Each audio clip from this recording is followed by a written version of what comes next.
Your team will not be as big as you want to if you don't understand this. This is super crucial for your business because at the end of the day, your business will grow to the level of leadership style that you have.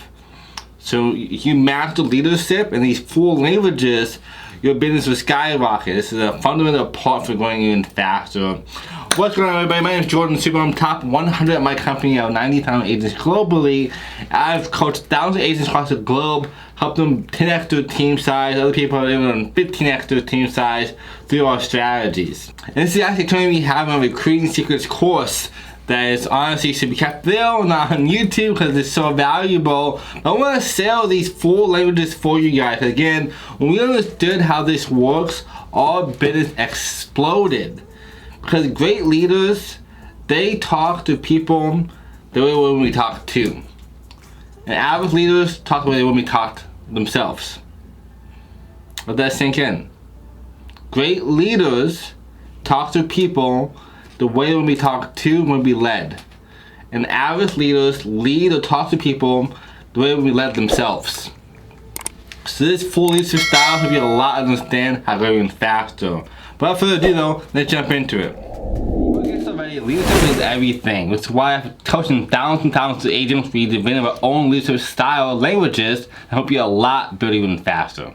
Definitely. If you're familiar with love languages, it was basically this psychologist who, after coaching and being a therapist for hundreds and maybe thousands of couples, realized that they were the same 5 languages that people spoke for love. And the biggest disagreement was that a husband may be speaking in one language, but the wife wanted to be spoken to in a different language, which caused a miscommunication. So very similar, we distilled leadership into 4 languages, and it's just as important as love languages. If you're speaking one leadership language to a leader who wants to be spoken to in a different language, it will not translate well, and it won't have the intended effect that you are hoping for. Yep, exactly. You know, good leaders lead the way they won't be led themselves.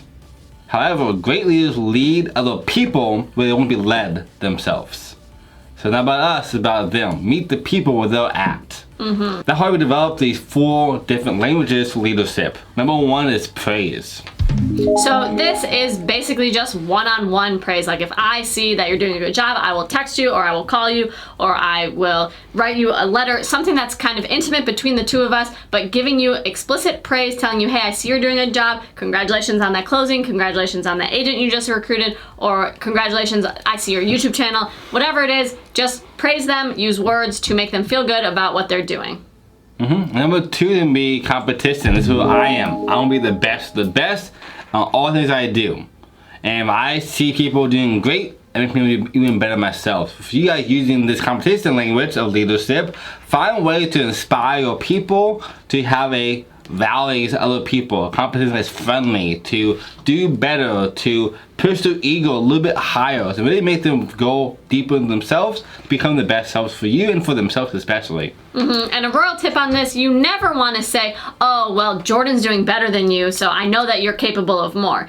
That will trigger them. That is not nice. That will do the opposite of the effect. It will make them feel bad about themselves. There are very clever ways that you can bring up someone else's success, but in a way that actually makes that person feel better about themselves, and it will have the intended effect, which is, you know, you want them to feel empowered, you want them to feel good, and you want them to really like step into the leader that they are.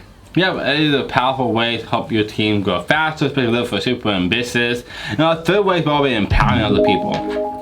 So this looks like saying, hey, I think that you will do a great job leading today's mastermind. Will you step into this role? Or, hey, I've been watching you and you know you are so great at training agents.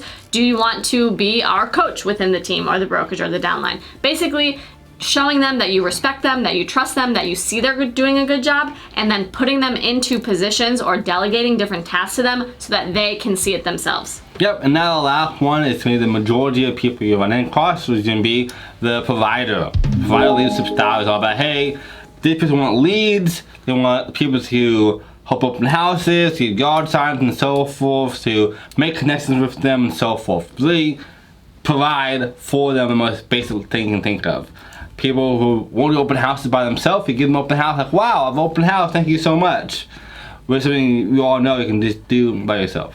Yeah, so the provider leadership style is all about safety and security. This could be new agents, but it isn't always. You would be surprised how many 3, 4, 5-year agents in the business still want that leader to basically tell them exactly what to do, give them a checklist, make them do it, so that they feel that sense of security and that they feel provided for. Yep, I know agents doing $10 to $20 million a year in volume who are in the provider sector. They won't be given stuff, given to-do lists, checklists, and so forth, make their job easier, because that's just who they are. Nothing wrong with that. This is why we have the different languages. Everyone's different for a reason, but you understand how to talk to these people, your life is easier too.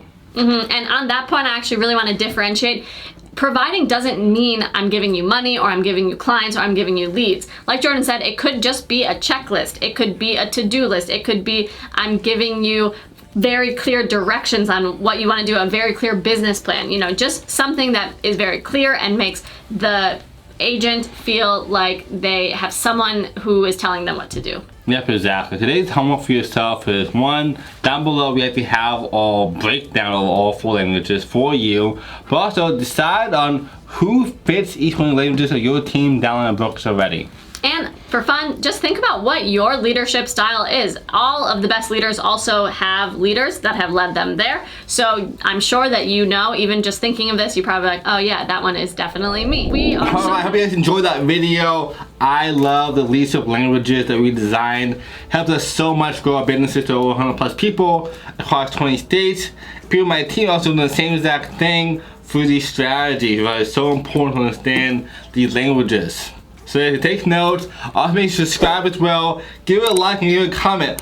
What leadership language do you like the most? What one do you think you speak? Let me know down below. I want to see those comments and I see who you are as well. As always though, y'all kings and queens, and abundance is your birthright. We'll see you at the top.